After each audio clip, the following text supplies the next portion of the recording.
everyone, and welcome to my third episode in Ceci's leather series. And I'm so glad that I finally get to record this because our lovely neighbors next door have been jackhammering for the last week. So finally, here we are. And today I thought we'd cover a couple of different things. We're gonna do grain, so full grain versus top grain versus corrected grain. And also a little bit about finished leathers, or semi-aniline as they're also called. So we're going to begin with the top, or the grain part.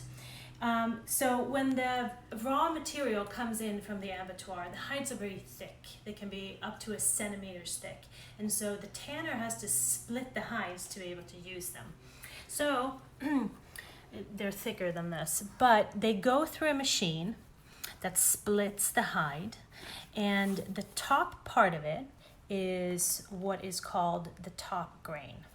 What falls below is the suede, and that's the reason why suede looks the same on both sides, because it's the underside of the top grain.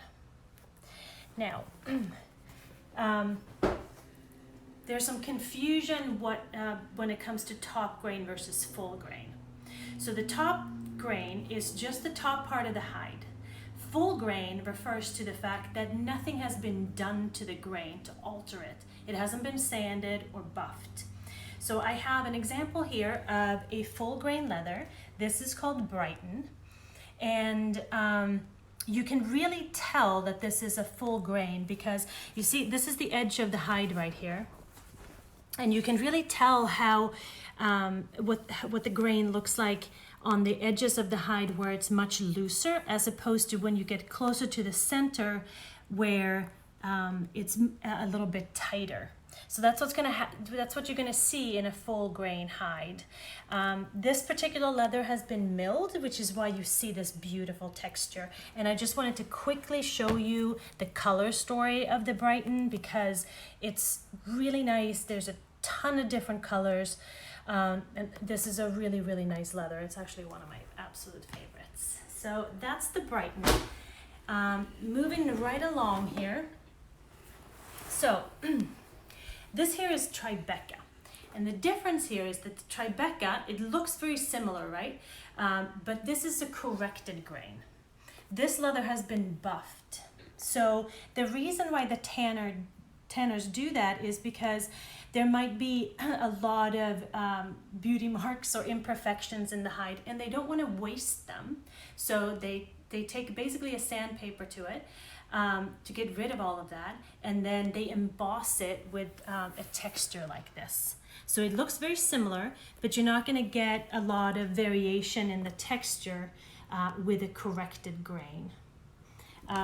This particular one, again, this is called Tribeca.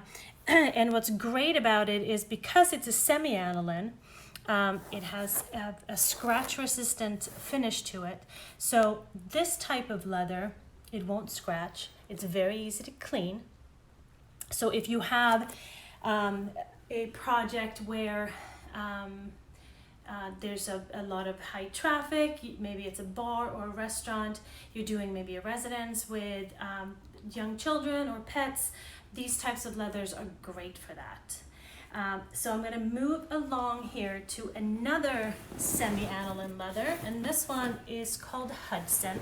And the reason I want to show you this is because a lot of people think that all semi-aniline leathers will look like the Tribeca, meaning that they have this type of texture to it. That is not the case. You can absolutely get a semi-aniline leather with a smooth surface like this.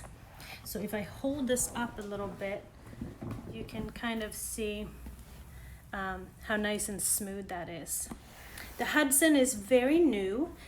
We don't have a huge big color story, just a few neutrals.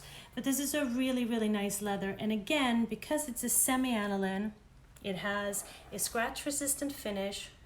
It's much easier to clean, and it doesn't scratch.